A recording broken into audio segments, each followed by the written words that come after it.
Lisa is on in line Mesa, one. Arizona. Are you there? Hello. Hello. Yes. Yes, Sarah, I'm here. Hi. Hi. Hi, guys. Really glad you took me. I'm a big fan of the show. I had a question regarding, I guess, clarifying an explanation for the purposes of discussing the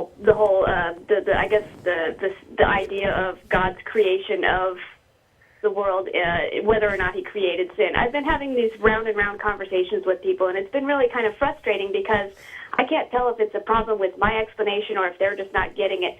So I thought I'd ask you guys. The idea that God created sin by creating the law to which sin is contrary, that the suffering that we experience as a result of sin, which is a contradiction of the law, which didn't need to be there at all, because if there was no law, there would be no sin and no suffering, etc. Kind of that idea. It seems whenever I try to introduce this idea to Christians or to people, to theists in general, it just turns into this circular argument where they say, well, God is just and God must punish sin, God cannot abide with sin, etc. And I explain that sin is not a real thing. It's just an opposite. It's just a contradiction to the law. If there was no law, there'd be no sin and there'd be no suffering and there'd be no reason for any of it. Then it just goes back to, but sin, sin, evil. They have to punish evil and all of this stuff. And so I'm just not sure if it's my explanation that's the problem or what. I just wanted to know what you guys' thoughts on that were. I have some philosophical background that might be helpful to you. Do you know what, does the word euthyphro mean anything to you? I think is that Euthyphro's dilemma, what God does right because it is right or because God says so?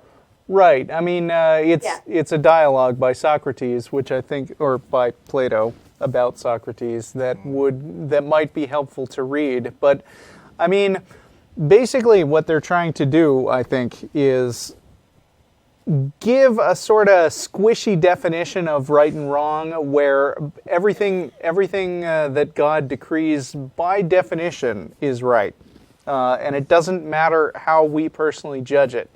So, I mean, if you've got young children, move them away from the TV screen for a second. Oh, you're not going to strip down again. No. Last time you did that, it was just not this horrible, time. Horrible. Okay. But I mean, if you ask a really out there hypothetical, like, if God told me to rape babies, would that be okay? I'm not saying for sure what their answer would be, because I don't know what, if there's... God would never say that. Yeah, I know, that's what a lot of them would say. But I mean, once you get an individual action which is so horrific and repugnant that they're willing to say, no, that's horrible for its own sake, and I don't even want to think about the idea that God would order something like that, they're basically not taking orders from God anymore. They're taking orders from some internal sense of right and wrong, and there are some actions that just in their own right are so bad that they don't accept the idea of God suggesting that. So God's not the standard. Mm-hmm. Martin, you've been furiously taking... You'd have a really hard time getting them to admit, to actually give you a solid answer on that. I've tried, and they will always insist, God wouldn't do that, it's a stupid question, it's contrary to God's nature, or whatever. But, of course, there are individuals who would say if God tells you to kill your child or whatever, you do it because it's correct. Right. Of course, they're the same people that go on to make moral arguments about why God does or doesn't do stuff, which doesn't make sense, because if everything he does is right, then he can do anything, and it doesn't matter. Yeah, sure. But, and I guarantee you that if there was a specific story that was about baby raping in the Old Testament, they would find some... I thought there was. Something about keep the virgins for yourselves or something like that? Well, they weren't babies, but yeah. Could have been, who knows? Yeah. Let's not go there. Well, just to give you an example, there's a conversation I was having on YouTube. My reply to... No, don't have conversations on YouTube. Bad news. I don't even call those conversations. I have to reply sometimes. No, you don't. It's a never-ending whirlpool of stupid. Yeah, but this happens in real life, too. I have discussions with people face-to-face, and it just goes in circles. Well, yeah, I've been trying to sort of organize my thoughts on this. And, it seems to me that if you want to take the Adam and Eve story seriously, in terms of why in the world is there evil,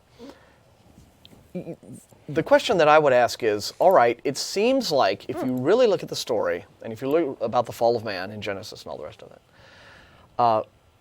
it's hard to escape the conclusion that these were results that God wanted all along, right? Because think of it. Why would God create this earthly paradise of Eden, right? And, do all the little animals, hopping around being happy, and and everyone's in harmony, and it's all beautiful and great. And then deliberately sabotage this earthly paradise by putting something in it, okay? The tree of the knowledge of good and evil, right? This is what it was. Deliberately put something in this garden that Adam and Eve, can sabotage, right? And then intentionally direct Adam and Eve's attention towards this tree by saying, don't eat from this tree. And anyone who has young kids, and I've had Christians tell me that, Adam and Eve were so innocent, they were just like 3-year-old kids. Well, all right then. What do you do? Any parent would know, Russell, tell a child don't do the thing, and immediately it becomes the most intriguing, attractive, fun thing that they could possibly do, right? I mean, that's the kids' psychology. They have to sort of see what it's all about. So God deliberately sabotages his earthly paradise by introducing this element of... And if you have a 2-year-old, you don't just say, hey, 2-year-old, don't stick your finger in that socket. You get the little child things that you put on the socket. Yeah, precisely. Yeah, but God... And then not only does God draw their attention towards the tree, but he allows Satan in the form of the serpent to come in and work his little mojo on Eve, and just... How can any of this have gone on without God either knowing of it, if he's omniscient, and intending it? Because, so it seems like they must have been created with a nature that compels them to explore, or at least to look at things that they're not supposed to look at. I kind of wonder, when I hear about our sinful nature being the cause of sin, how could our sinful nature be the cause of sin? How did we sin if we weren't already sinful? And if we weren't sinful... It's another circular thing. If I were having this conversation, this is the point where I would get kind of impatient and like jump to, why are we having this conversation? I don't think there is any such thing as sin. That doesn't mean I don't think there's such thing as bad things that hurt people, but sin is just defined as stuff that makes God mad. And if you haven't demonstrated to me that there's a God, then then there's no such thing as sin until further clarification. Yeah, I mean, the thing about these kinds of conversations is that they are all just sort of exercises in, Yeah, I mean, the only reason... It's all academic. I mean, the only reason the morality topic ever comes up is because Christians will throw out this absurd claim that there's no way to be good unless you believe in their God thing. And that just makes no sense. And it's easier to talk about why that makes no sense than to get caught up in this sort of esoteric philosophical question about why would God do this or that. Because honestly, I don't care why that fictional character would do this or that unless I'm in a literary analysis class. Yeah, it really is just an exercise in hypotheticals when you're kind of just throwing down for the sake of the argument. Let's say all of this is true, but it's so frustrating that they accept this system as being reasonable that you kind of just want to poke holes in it and show them that it's inherently contradictory. And how can they defend this if they don't even understand it? Well, which they clearly don't. If you're gonna let yourself be frustrated by people on people on YouTube being unreasonable, then you're in for a lot of frustration in your life. I'm afraid it's closer than YouTube. It's right in my family, and I adore it. Okay, one of these, so, right? Well, I end up having these circular conversations a lot, and with real life people. Yeah, right. Yeah.